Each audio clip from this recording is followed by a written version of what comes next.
started with 500 connections. So I was like, I got to ratchet this shit up. And I just started sending them out. And so that's really how it started, is that it gave me something to do also to get prepared. When we launched the business, I literally had nothing to lose, like nothing, because I had nothing, right? Like I didn't have anything. But we spent so much time in firms developing these like long campaigns to send to general counsels to like stay top of mind and so on and so forth. And there's a time and place for that. But my most effective outreach strategy has literally been like, hey, I'm just following up to see how you're doing. Do you think women in legal marketing are sometimes like more difficult or harder on each other than men are in other similar roles? I've had some difficult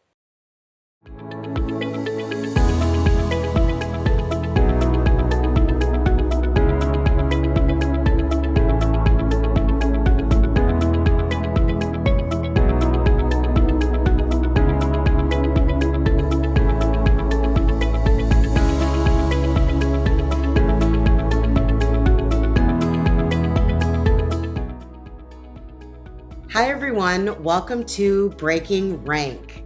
I am here today with Megan Senese, who is the co-founder of Stage and also the co-host of So Much to Say, a legal podcast for people, and is also a former in-house legal marketer. So thank you, Megan, for joining us today. Yay! We finally did it. We're I here. know. We've been waiting to schedule this podcast for months now, and I'm Yeah. so glad that we finally got it in the books.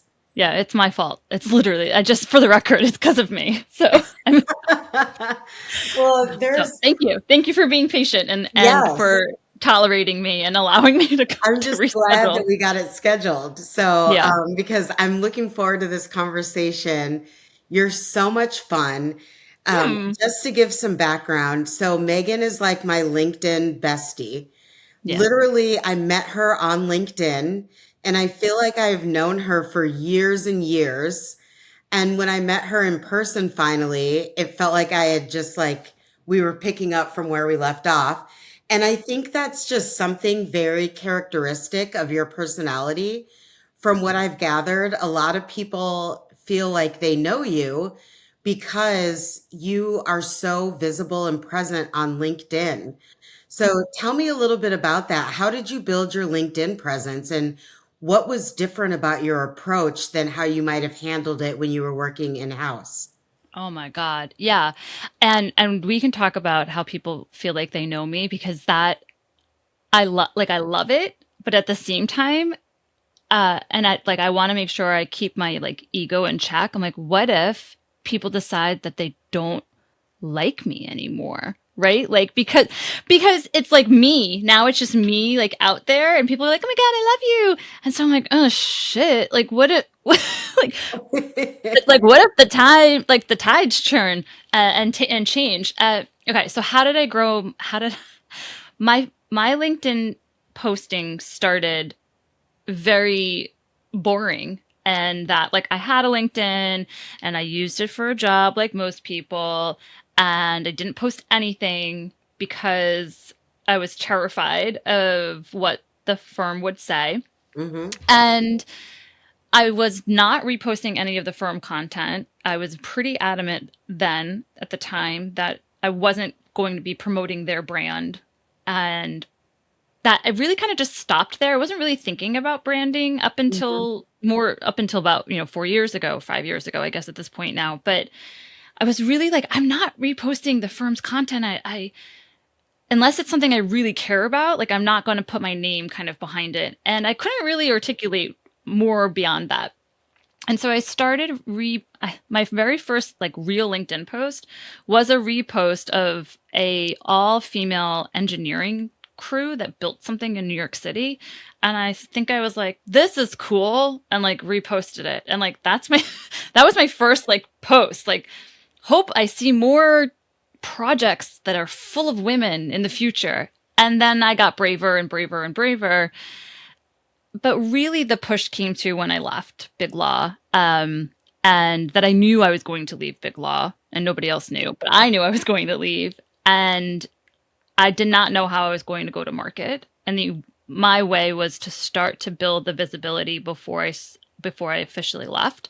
And so I started dipping my toe a little bit more into what LinkedIn would look like and being a little more brave and posting content because I knew I was leaving. So if the firm decided to fire me, then like worst case scenario, like I would just launch the business. Like it didn't matter. And that's sort of the story on how it happened. I think the voice of being kind of outspoken has really only happened in the last like year and a half, I would say. And that I started being kind of loud and outspoken about certain things. And then people were there was someone who was copying my content Hmm. almost, I feel like verbatim, but I'm also having some reflection being like, well, maybe they saw it and they were inspired. And then we were all sort of talking about the same thing. And I felt like I was being copied and I couldn't really tell. And I didn't think there would be a good outcome of me being like, you're copying my shit. So I decided to lean into what I called unhinged content. Hmm. So I was just like, good luck trying to copy this shit. Like, this is like uniquely mine. Like, good fucking luck trying to copy that. And I think that's really what kind of took off and being just more outspoken and more from my like gut and my heart and saying like the truths that I wanted to say when I was in Big Law and I wasn't allowed to and I felt stifled. So it's kind of a long ass story of Yeah, and answering your question. you have like over 20,000 followers now. So 23,000 as of yeah, today. 23,000. No, that Yes. 3,000 matters because I have like 3,500. So just that Yeah, you got difference it. alone is my whole But following. let me tell you a secret about my LinkedIn following because in the beginning I was collecting LinkedIn connections straight up. Like I sent out the maximum connection requests before I was leaving, and that's 250 maximum per week you can send Mhm. out in case you didn't know. I did not So know that. yeah, you can send out 250 and they say, "Nope, no more." And I just started sending them out. And my partner Jen and I have two different schools of thought. She sends a note with every single one. She doesn't send out 250. I Mine was volume for me. I was like, I need to get my name out in front of as many people as possible. And as long as they're in legal and I'm not a vendor, because I was terrified that when I became a vendor that no one would want to talk to me. And so I started it all while I was still in-house in Big Law. Just build it up. I had 500 connections when we started this, before we started the business. And so now we've been in business for 3.5 years and we were in stealth mode for about a year. So I started with 500 connections. So I was like, I got to ratchet this shit up. And I just started sending them out. And so that's really how it started, is that it gave me something to do also to get prepared. Like, okay, I could visibly see the number increasing and that made me feel like something was happening. And then the more content I put out, then people started following me. But the real secret is that like no one was discovering me and asking to connect. I was connecting requests, bombarding people with connection requests just to get it going. Maybe that's an approach I need to take. I'm just gonna, so be aware, everyone. Yeah, Beware, I should yeah, say. You might get yeah. a request for me soon. So Mm-hmm. you mentioned starting your business, and I want to just take it back to the moment when you and Jennifer decided to leave and start Stage together. What was the actual catalyst for that? So Jen and I have two like very different reasons. So for me, this was a long kind of journey. Like it really started during COVID, and I worked my ass off during COVID. And I was lucky that I was home and employed and healthy. And I had my husband and I both worked from home, and we had two little kids. I mean, they were really little, like 4 and 2, and in high chairs, and I was diapers and bottles and all of that shit. And I I am a hard worker, and I never worked as hard as I did during the COVID time because I was terrified, like most of us, that I was going to lose my job. And so, like, I remember getting up, at 5 o'clock in the morning to try to, I had no help, no childcare. So, because everyone was home. And I think that really started this, like, I was burnt out.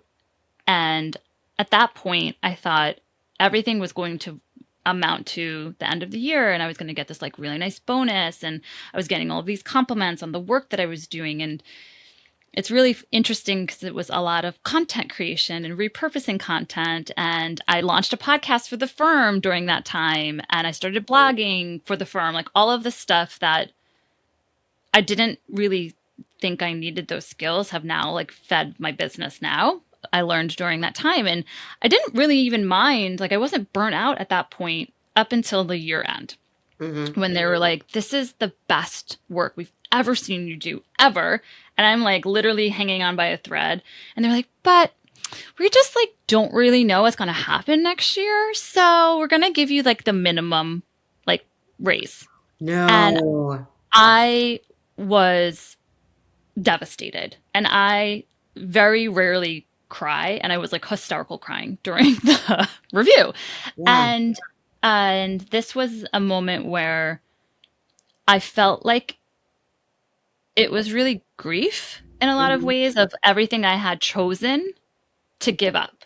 And it wasn't the firm's fault, right? Like I decided to work that hard, to miss dinners, even though I was home, to get up at 5 o'clock in the morning, to work till 10 o'clock at night, to literally give every ounce of myself to the firm. Hmm. I chose to do that. And like it wasn't reciprocated. It was like being in a bad relationship. And I just felt like loss and grief and like they're never going to recognize me the Hmm. way that I see myself. And I just had this like nightmare that I was going to be, 60 years old editing people's bios. And that's really what put me like, I gotta get the fuck out of here. And Yeah. so that's what started the path for me. And then people left and they kept giving me the retired jobs. And this went on for a while. Hmm. But the catalyst really was COVID. And Jen being by my side, because we worked together the entire time when I was like, hey, I'm gonna start looking for a new job. And they were like, yeah, we think you should, even though I reported to her. I don't think I think if we hadn't gone through that together, I would not have been ready for her to say, I have this idea, because this was like years later, right? I have this idea of launching our own business and I want you to be part of it. I was like, yes, immediately. But I would not have been ready to have said yes in that way if I hadn't gone through all that shit in order to Yeah. get to that point. Yeah. Sometimes it takes those like the last straw type, Yeah. events in our lives to push us over the edge to start something that we might not feel ready for, but that we're in some ways looking for. And it's so inspirational for me as a woman watching you create this business from the ground up. And you did it with your former boss, right? Yeah. I reported to Jen. Yes. So, like, that's its own kind of like trust fall. Like, what Oh, made you yeah. confident that that relationship would hold up as co-founders? We're both like, I don't know what the fuck we were thinking. um, because it's hard to even remember sometimes, like, to go back to that point. So she pitches the idea, and then I was like, yeah, let's do it. And she's like, do you want to like think about it maybe? And I was like, no, no, I'm in. And I had a panic attack probably the entire weekend. Like I kept like walking up the stairs in my house and being like, I can't breathe. Like I can't breathe. I'm hyperventilating. I'm going to quit my job. I was a senior manager at that time. I Mhm, was interviewing for director position. So I was pretty highly compensated mhm. and my family enjoyed being highly compensated. Um, and it was a family decision for me Yeah. personally. Like my husband and I sat down and he's in sales. So I am, and so is Jen's husband. He's an entrepreneur. My husband's 100% sales commission. And I think that made it a lot easier, honestly, for both of us to have supportive husbands at home. And so for the Senese house, we basically decided that I had a year to decide, like, to make this work. And I had to, in order for it to be successful, I had to make a sale. That was that was the criteria. I had to sell something in the year. And that's sort of how we decided, like as a family. And for the year up until we decided to leave, and I feel like this is an important piece for me and my financial security, we try to live on my husband's salary for the entire year just to see what it would look like and bank as much money as humanly possible. And that required a lot of like looking at our expenses, seeing where we could cut. Like we really trimmed down as much as we could to prepare for this, like what I was thinking catastrophe. Like that's sort of how Mhm. I approach everything is like worst case scenario. 'Cause just like highly nervous, high strung, high energy person. Mhm. And so that's how we approached it because we had no clients. We had no investors. We had no loans. We literally launched with like $2,000 in our bank account that we put in as like skin in the game because we were like Mhm. not willing to part with much money and opened our virtual doors. Yeah, wow. And it's daunting in a way for me to think about it just because the idea of just like going without your salary for a whole year is terrifying to me. Like it just terrifies me. Um, but you were, I mean, you took that leap and you put yourself out there. Is there anything that happened in the early days of stage that you haven't talked about publicly? Mm, anything in the early days? I mean, I think for us, it was, I don't know if it's that salacious, but like we were pretty lucky in that we got things in the door pretty quickly Hmm. and we were able to pay ourselves. It wasn't a lot, but we were able to pay ourselves within the first like 2 months, which is Hmm. like we thought was success. We thought was Yeah. success. Um, Early days of stage I haven't talked about. I mean, just fear, right? Yeah. Running my mouth. I'm working on saying this in a better way, but I like to be like running my mouth on LinkedIn if that was going to come back and like backfire and Hmm. come and get me somehow. Then that every now and then like still kind of pops up, but I don't know if there's you might have to ask more probing questions. I'm not really sure I have Yeah. like a story that I haven't told anybody.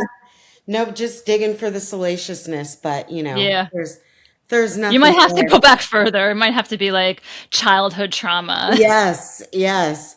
No, you so with stage now and being outside of legal, you now get to say things that you couldn't say from the inside. So what is Yeah. something that you can say now to lawyers or Oh, marketers about the industry that you couldn't say before?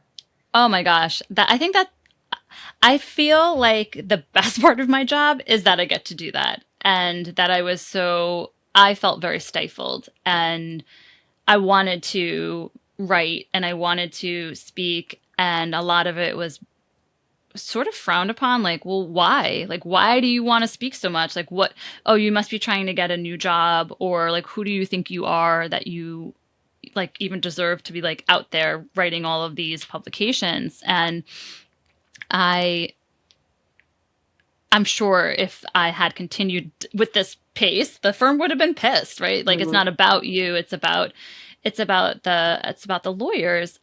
And so the things that I get to say now is all of the like bad behavior I get to call to the carpet, all of the Mhm. bad behavior that people turn a blind eye to. I get to share all of my stories about how I worked in some firms that just weren't so great and some of the stories in hindsight now, I'm like, I cannot believe that is real life. Like, I Mhm. cannot believe that Yeah. people like spoke to me that way or the things that we would do to appease the partners, right? And I think what's so fascinating about the space, because I'm outside of legal, but I'm still supporting legal. So a Mhm. lot of people are like, why even bother with the attorneys still? And I think what's been really surprising for me now is that I keep finding people, or people are finding me, and I have this very like almost biased opinion of what I think this person might be about because Uh-huh. I see their like, here's their big law profile, here's their photo, and I'm like, did you like look at my LinkedIn before you talk to me? Because like I have a lot to say about things and I want to make sure like values are aligned and I get to say that now. And then they're like, oh no, I've been following you for a long time. And so to me, it's been really interesting to be able to have these conversations with lawyers where they're talking to me about their fears. They're talking to me about what they're seeing in the country. They're talking to me about other partners that are treating them the same way that I was treated. And I've just really thought that that was because I wasn't a lawyer. I thought that I was being made to feel like stupid and dumb and like less than because I was non lawyer, right? Like I always thought it was because we were the admins. And that's just not 100% the case, right? Like, unfortunately, that there's this bad behavior continues kind of throughout the firms, and people feel comfortable sharing things like that, like with me, and that never happened when I was inside the firms. Yeah. I think I find your voice very refreshing. It's honest, and I love your LinkedIn content. That's one of the things that I think attracted us in the beginning. And because I feel like you are sincere and genuine with what you put out there. I think if you were not such a genuine person, your content would land very differently. But I think you back up the stuff that you write. Like, people trust you. And if I had to think of one adjective that describes you, and this literally every time I say your name or I think your name, this is the word that flashes through my mind, and that is cheerleader. And Hmm. every time I think of you, and for so many reasons. For one, our industry is a female dominated industry, except Yeah. sometimes at the very upper At echelon, the top. you'll notice that Yeah. it's not. Yeah. But it's a very female centric industry. And with that, sometimes comes a lot of competition, jealousy, you Yeah. know, crabs in a barrel type mentality sometimes. Like, there's not room for all of us to eat. So, like, we're Yeah. fighting for our place at the table. And with you, one thing that has always stood out to me about you is that you are like a girl's girl. You are a cheerleader. You are a supporter. I've learned so many things from you on LinkedIn. And instead of you being like, oh my gosh, Diana, like, you learned that from me, you're like, hell yeah, girl, like, do it. Like, you're doing a great job. Keep going, and that is so rare. But I appreciate it, and I'm so grateful for it, because when I think of champions, you are one of the first people that comes to mind. And I think that's really important for people who are looking for a coach, because you need people that you trust and that you can feel comfortable around and know that they're not there to compete with you. They're there to see you win, and they want to see you succeed, and they recognize that you can both succeed. So, I guess to turn that into a question, I mean, basically you're known as someone who builds the room and you invite everyone in rather than gatekeeping it. So where did that instinct come from? That's a good one. I don't know. I think I was tired of the exclusionary approach to big law, and like we used to call it when I was at Sherman, we would call it jockeying, right? Like, oh, look at that person trying to jockey in front of the like CMO, and it like gets tiring, it gets exhausting, and also I'm like, I know I'm like one of the best business developers. Like, I just know, like, that's why I kept getting everyone's fucking jobs, right? Like, because they keep giving it to me. And so I'm like, I want to share that. And I also believe when we launched the business, I literally had nothing to lose, like nothing, because I had nothing, right? Like, I didn't have anything.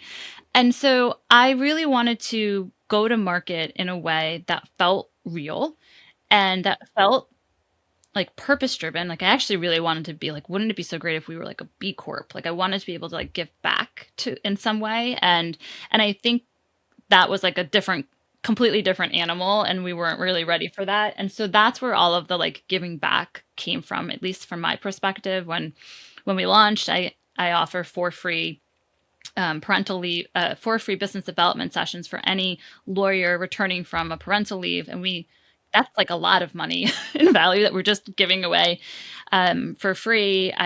always giving away free sessions. I'm constantly giving away like books, and I'm just trying to give back in a way that I feel like would be beneficial to the community. And Mhm.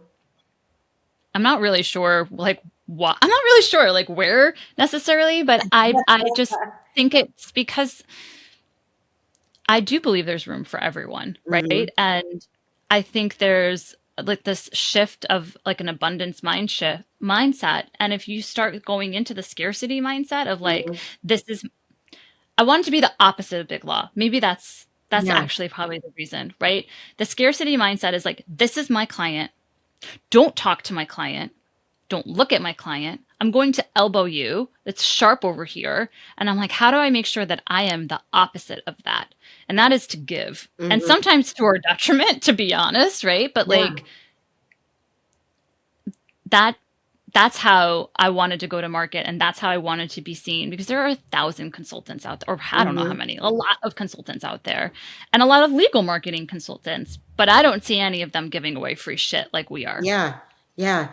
Do you think women in legal marketing are sometimes like more difficult or harder on each other than men are in other similar roles? I've had some difficult women. Uh, the most of the posts and content where I've shared how terrible my first maternity leave was because I reported to a woman, and she was absolutely horrendous and really went out of her way to ensure that I knew my place and that I didn't know it. Like, I must be stupid and I don't know anything. Mhm. And so maybe I don't want to be around those people. And Yeah. so I had this complete kind of, and I'm sure there are moments, right? Like, I think this is my other fear that I have, that people are going to be like, wait a minute, I remember working with you and you were also a pain in the ass, right? Like, and so I want to, I want to make sure that like I recognize being part of certain cultures, certain workplaces, there are bad days, there are good days, right? There's definitely times where I'm like, I probably didn't behave the best way. And so when I had a break from that, I wanted to make sure that I came out not jaded, but in the way that I wanted to be seen, and also in the way I wanted to feel. And that was to be generous and give back, and like have some purpose, like other than just like we're here to make money for the lawyers, right? Now I'm having these relationships with people where I cannot believe the things that people are sharing with me. It's like blowing my mind that like that first of all that I people want to tell it to me, and that they're trusting it with me, and that had I known how the majority of lawyers feel afraid of business development, like afraid, like legitimately afraid, fearful of like, what if they say no? What if I'm Mhm. rejected? What if I didn't do a good enough job, right? Like all of those things are what I felt like the business developers felt like we were all feeling the same shit. Like, Mhm. and if we had only just like had the space to talk about that, we probably would be getting along a lot better. So Yeah. anyway, What do you think about the whole concept of leaning in? You know, that was the advice like 10 years ago. Is that bad advice for women in this industry now? so my approach to everything is to like, you do you. You don't know what people are like. You don't know what someone's going through, right? Yeah. You don't like lean into something you like, maybe. Mhm. Lean into something that like adds joy to your life. Like we're allowed to have that. But leaning like all the way in, I don't know. I think it can be misleading. Yeah. Like, and everybody's situation of like my lean in might look different than someone else's lean in, and like then you're starting to measure against each other, and I think that's where some of the like competition starts to happen. So like lean into the shit you like get really good at the things you like to do and that you're good at, and like forget everything else. So for someone starting their either legal marketing or BD career who hasn't found their tribe yet, what's their first step as from an expert networker like yourself? So it's so funny because I'm like I'm not that good at networking.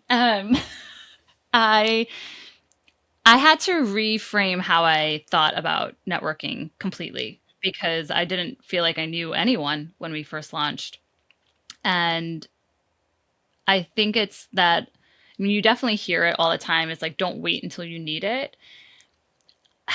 Big Law has this way of like, at least for me when I was still in it, like I was like exhausted. And so I'm like, I am not spending more time trying to like do more networking and doing other things. But I think you have to carve out time for yourself and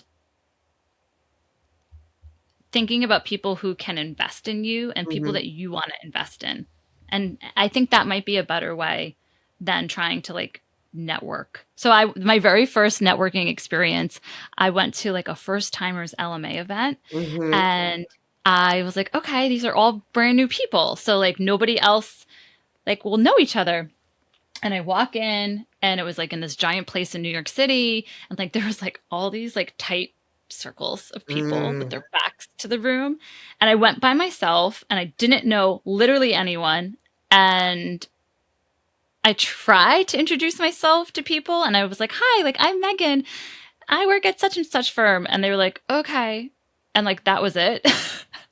And then I was like, "All right, well, this isn't going anywhere." And I like left. And I pretty much did not network after that. Like that was it for a really long time because I just assumed there was something wrong with me. And that's not the case. So there's like a lot of different ways that you like LinkedIn wasn't as big then, like you can use LinkedIn. There's so many like get involved in a LinkedIn group, right? There's so many different ways to bring people together and I think people are hungry for that too. Yeah, I agree. I think people are really hungry for it. They're really craving like human connection. We have everything online, every, technology at our fingertips. And I think that people are looking for genuine connections because I've actually on LinkedIn, I've had probably 3 or 4 people over the last couple months that have reached out to me about mentorship and can they meet up one on one and schedule meetings and for some of them I was like, yeah, this is awesome. And then I thought, well, this could be exhausting after a Yeah. while. But Yeah. there's an appetite out there for people who are really looking for mentors and looking Mhm. for sponsors, and they're finding those connections via LinkedIn. Yeah. And I know everyone's like, oh, the LinkedIn algorithm, like, this and that. And I I yes. don't try to work with an algorithm. Like, I just post shit when I feel like it. Like, I Yeah. don't know what time of the day is the best time to post on LinkedIn. And some posts do better than others. But like at the end of the day, like I don't try to work out the algorithm. I just post when I feel like. Yeah. I think it depends like there's definitely you can get yourself real crazy over the algorithm. And there's moments where I'll fall into that trap where I'm like, well, why didn't this do well? Right. And I'm like, I don't care. Like, I'm like, never mind. It doesn't matter. I'll try again tomorrow. And there's definitely like people have reached out. People are very curious about the big law quit. Right. So I get a lot of that where they're like, you did it. And how can I do it? And what do you think? And my advice is like, if I did it, anybody can do it. But I also that like coming back to like the genuine piece, I like that's the part that like I like Mhm. being myself out there. But then again, I'm also like concerned. I'm like, what if people are like, nah, we don't like that anymore, right? Mhm. And my whole business is now built on this brand that is literally me as my actual self. Oh. So there's like some of that, but I think there is so much fear behind people really sharing, right? Mhm. Themselves because they're afraid of rejection. They're afraid if like the post doesn't do well. I had a client where she said, "Oh, okay, I'm going to start posting like once a quarter," and I was Mhm. like, "Well, like that's great, but I think we might want to do like a little bit more consistently than that." And it became actually a bigger issue about the fear of rejection. And so I was like, you know what? Don't let's like not even use LinkedIn. Forget it, right? Like my approach to business development is to go after things that make you feel comfortable and confident. Like I love LinkedIn. My business partner does not. So she doesn't use it, right? I use it. And that's literally like we are the case study of like how we approach business development. So the I love to be able to just like speak from my heart or my gut or rage. Sometimes it's a rage post. Yeah. No, I find LinkedIn to be cathartic, to be honest, like, and you have like touched my soul lately because You just released a podcast episode about bad bosses. Well, it wasn't Oh yeah. just about bad bosses, but it was about bad bosses. Yeah, with Um, Mita Malik. and I I commented on your post like, I love this topic, and you were like, say less. I Yeah. would say that one of the biggest drivers for my LinkedIn content is bad bosses. Like literally, if this were my job, that would be job security because there are some really shitty bosses out there. And literally, like they keep advancing, like they move Yes. up, they keep Why? like, why? They keep moving up, they keep advancing. And yet, like, we're all left in the aftermath. Like, we're dealing with like PTSD and the trauma of, of everything that the baggage that these bad bosses have left Yes. with us. Yeah. And I heard so from one of my former bosses. I couldn't get away, fast enough, and I was able to leave.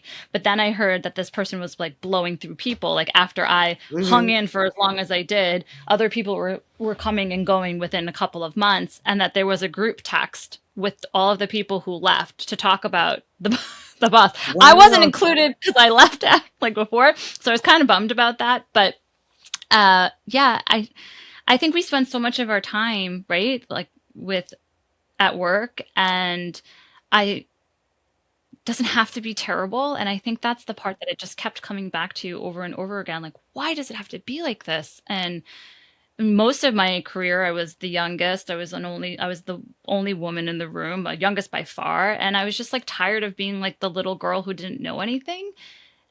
And and the thing that I'm realizing now in this hindsight of like having to get business in myself is that I actually don't think majority of the lawyers actually talk to their clients. Mm. Just period. Like period. I mean, there's probably a decent amount that would like think this is controversial, but I have relationships with my clients. I have relationships with people I've met. I follow up with them. I'm intentional about them. I also have to service the work in the same way that a lawyer does. Now, not for 2,000 hours, of course, and their level of work is more complex. I'm not 100% comparing myself to a lawyer, but I understand like the distinction where you have to get the work and then service it. Like that's unlike any other sales job. Like my husband sells food to restaurants. He will get the work in, but he doesn't like make the French fries, right? So we like talk about that distinction all the time. But we spent so much time in firms developing these like long campaigns to send to general counsels to like stay top of mind and so on and so forth. And there's a time and place for that, but my most effective outreach strategy has literally been like, hey, I'm just following up to see how you're doing. Which also most salespeople say, like, you're not supposed to do, don't just follow up, have something of value. And again, time and place for that. But I would have to say my open rate of me being like, I'm thinking about you and I'm checking in on you is like 100%. Like everyone answers. So I'm like, it doesn't have to be that hard if everything else is backing it up, right? Like if you're like, hey, I'm remembering what you said, Diana, and then I sent you something that I thought of, and then I'm checking in on you because you told me something, and I'm following up, right? Like you have to have a relationship with people, and I'm having all these like flashbacks of very senior men telling me like that would never work. Like you don't know because you don't talk to the clients. I talk to the clients, and I'd be like, well, like I'll talk to your clients, and they're like, they won't talk to you. Like you're not a lawyer. You'll never understand what they're saying. And So and I was like, oh, complex. it's so you're like you're basically like you're stupid and you don't know anything. And so when we launched and up until still now, like I'm like, well, I'm just gonna try all the things that like I was told no, like no, you don't. That will never work. Like no, that's too simple, or no one will ever answer you. And guess what? They all fucking did. And so like that's Yeah. how our business came to be. So that's And the part that's like and the blows my difference with that too, I think, is the intentionality behind it because yeah when people feel like you're genuine and you actually care and you give a shit about what they're yeah saying or doing, they're going to be so much more responsive than if they feel like it's just a transactional sale. You know what I mean? And so, and I feel like maybe one of the reasons you were able to be successful so quickly is because people can sense they have a bullshit meter, and they can sense like when people are not really genuine. and when they're just trying to get something. And I want to just point out too, you coach lawyers, but you also coach legal marketers and other people too. And I want to point that out because I was in a program with you that you ran with Tony Wells. It was a CMO Rising Intensive. And as part of that program, I got 3 free coaching sessions. And I had my 3 sessions with you, and I felt like they were really helpful for me. Like at the time, and it really actually was a catalyst for me leaving my last job.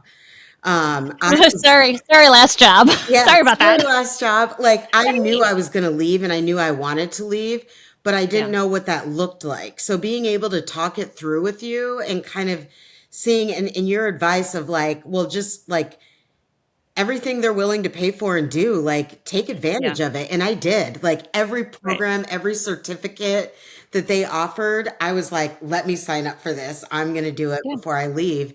But you gave really great advice during our coaching session. So I just want to make it clear to our listeners Hmm. that if you are a professional looking for coaching, because I actually think your coaching goes outside of legal as well. So for people who are looking for a really good like BD coach, I would highly recommend Megan at Stage because she really is genuine. She knows her shit and it's industry agnostic, to be honest. Like her advice really covers a lot of different industries. So I wanted to put that plug in there while we Thank were you. thinking about it so that people recognize you're not just the lawyer's coach. Like you know what it's like to be a non-lawyer, and to work with high functioning professionals in very high pressure industries. So we'll make that clear. But I want to shift really quickly to your podcast. So much to say, a legal podcast for people. For one, I just want to go on the record as saying you have the fucking best podcast voice ever. Like Thank your you. podcast voice is so on point. It makes me want to like take a nap and listen and relax all at one time. I We like so it's so short funny. episodes. My mini episodes, so my husband, he's like, I was listening back to one of them as we're getting ready to put one out, because I do one, we do a guest one week and then we do a mini the Mhm. following week, so we're having one once a week. Anyway, so he came into my office and he was like, oh, I know you're not on a call, I could hear you, it's like your podcast voice. So it is like a funny, it is a funny thing that it's definitely a slightly different voice. But this, I'll show you. This is how I wind up doing my minis. Like I wind up just sitting there with my eyes closed and I just talk. Like I just talk to the Really? microphone, and I have to, it's usually something that is sparked by, it could be something sparked by rage. That happens quite a bit. Or something that people have been saying to me like a lot, and I want people have been saying it to me a lot, or I feel it. And so the minis really started during December. So the very first mini that I did, and we haven't been doing minis for that long, was I had quite a few losses through my childhood, or through my teens, if you will. And sometimes December kept like coming up as pretty like heavy, and there was a lot of other people in my life at the moment who were like having parents that were dying and grandparents that were dying, and so I was all kind of around me, and I felt like I was going through the grief and the memory of the losses that I had when I was a teenager. And so I was like, let me just like put this as a podcast episode. Let me just see what this like looks like. It will be like a special. And that's how the mini came, and I actually like loved it. Like I loved hearing it, which sounds weird to be like, I loved my own voice, right? But like I loved hearing it. I found it to be calming for myself. And so a lot of the minis are just me like, what do I need? Like, what do I need right now? And like self-soothing myself. And that's how the minis often come out. But it's like I kind of black out when I record them. I don't remember what I say almost like 99% of the time. They're just, I have no script. I just get on the microphone. You blacks I'm like, oh, out. I think I'm going to talk about December. Oh, I'm going to talk about imposter syndrome. I'm going to talk about like, and fill in the Yeah. blank. And then I just stream of consciousness out. my brain to the microphone. What was the why behind so much to say? Like what gap were you and Jennifer trying to fill? Yeah, so it really came to be because I was always labeled like a chatty Cathy chatterbox as a child, and that, oh, like you always have so much to say. Like you're always talking. And it was really viewed as a negative. And I wanted to use the show to flip that on its head and share that there are like actually really great people in legal that I've only been encountering now since have leaving. Maybe because I'm a different version of myself and I'm sharing in a nice way and people are receptive to that. And so I'm finding more like positive people around me. And I wanted to share those stories. And so that when Jen and I sat down, so that was the naming of it. It was for me to reclaim the negativity of like being a blabbermouth. And Jen was really insistent that it felt, I was like, I want to talk about every bad thing that like Big Law did. And I want to share all the stories. And she's like, yes. And it needs to be inspirational. And I was like, yeah. And then we're going to like talk about like the controversies, like, uh-huh. And inspirational. And so like this kept being, that's like the matchup between the two of us. And I think it's like a really nice happy medium where we're able to tell some really beautiful stories like yours, Well, like yours. thank you. Like who surprised you by becoming a listener to your show? Because you would think it would just all be legal, but then, there's diversity in the people and the stories that you share. Is there anyone who's listened to your podcast that you're like, wow, I didn't realize it was getting out there? I don't know about listeners because I don't like, unless I'm doing it wrong, you don't really know exactly who's listening until they tell you. Mm-hmm. I've been more surprised by how easy it's been to get people as guests. Mm. I just ask them. Yeah. Like Yeah. people are like, how'd you get? So we had the chief deputy attorney, that's his title, deputy attorney general. Yeah. Deputy attorney general for the state of Arizona. I never, why would I know this person? I don't know him. I just said, hey, you post some cool stuff on LinkedIn. Do you want to be on my podcast? And he was like, okay. So went to the CFO of the number two law firm in the world and was like, "Hey, do you want to be on my show?" And he was like, "Okay." Like so, it's been really. I mean, I'm there's slightly more pitch than that, but essentially, it's that easy, and I just make really big swings, and for the most part, people say yes. I have a couple of. I just had someone tell me no, and it was a big swing. So do you, because sometimes I'm like, I got no, I don't care. I have like, no, I'm not embarrassed. Like I will Yeah. go No and shoot, shame. shoot my shot. So do you know corporate Natalie? No. Okay. So she's really funny. You should follow her on LinkedIn. She Wait, just does maybe like, I do. She's the one that posts like all the videos yeah, about like random like workplace like funny yes, things. Oh, funny. Yeah. yes. Okay. So I was like, do you want to be on my podcast? And I mean, I don't know if it's her team. I'm 100% sure it's probably her team responding, but they were responded back like, I don't have capacity for this. She was also like getting married or something. I don't know, but I was just appreciated that someone answered and said like, good job, keep it up. We can't do that, but we're like rooting for you. So like, that's a fail, but I also feel like it was like success. So, like, But think of all the times that you've reached out to people and they've said yes, because I've learned that too. There are random people that I've like found on Instagram or something, and I'm like, you talk about really cool shit.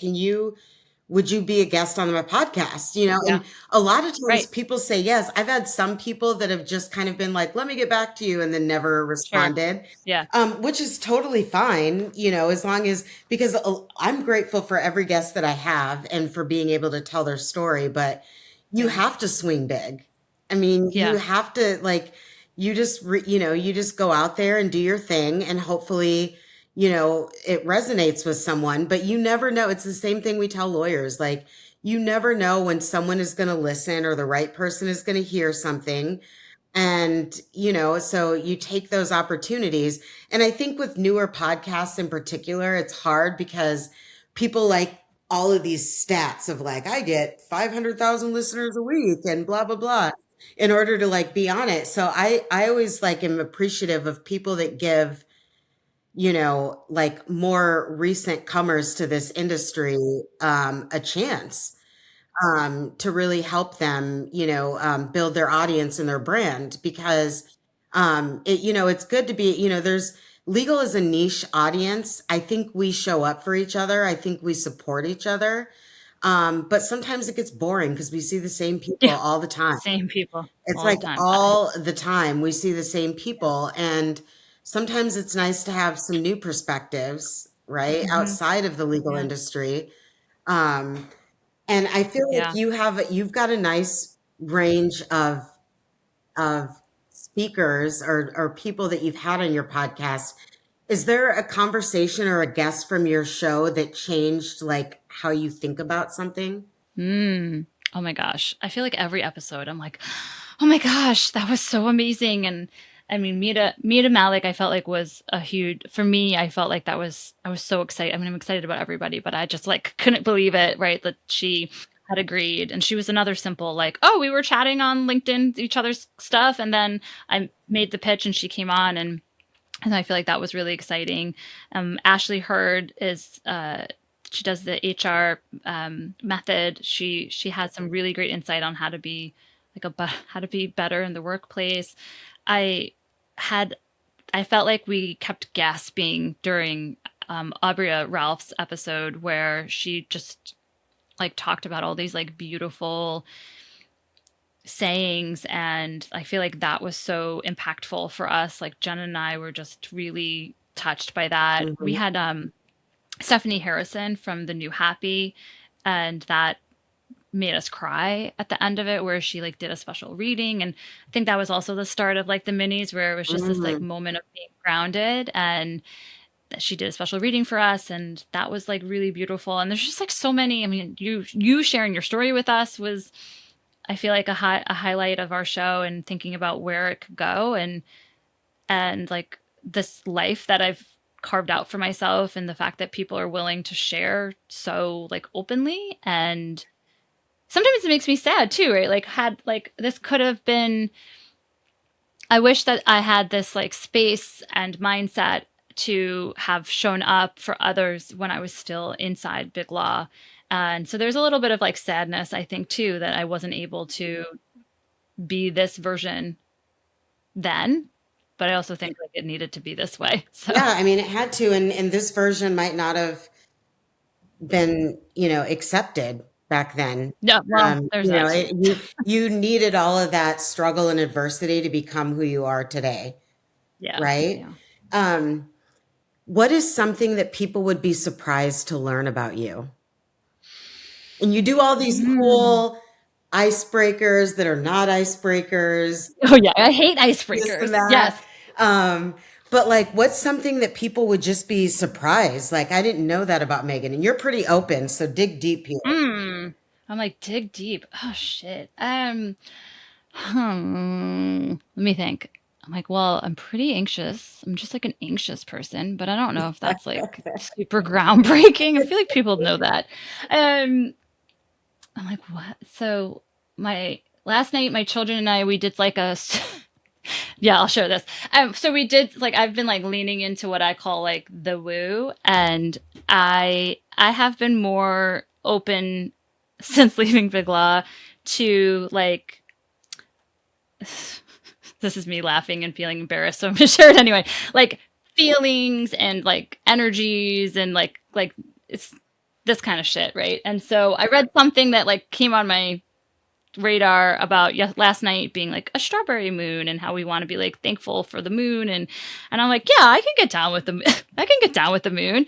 And so there's like this exercise of like filling up some like a cup of water and like putting some intentions into this like cup and putting it by the moonlight and having the moonlight collected and like sit in the water. Yeah. Like I don't know if this is real or not, or if it's going to do something or not.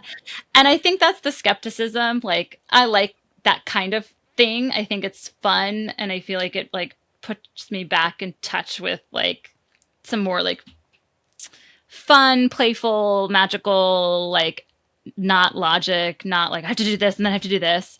So we like got some cups and filled it up, and my children all did their like quiet intentions, and we put some plastic cups in the windowsill and drank some moon water in the morning. Oh, wow. Um, and so like it felt kind of fun to do it with my Yeah. kids. And this morning they were like, "Oh yeah, like the water tastes different."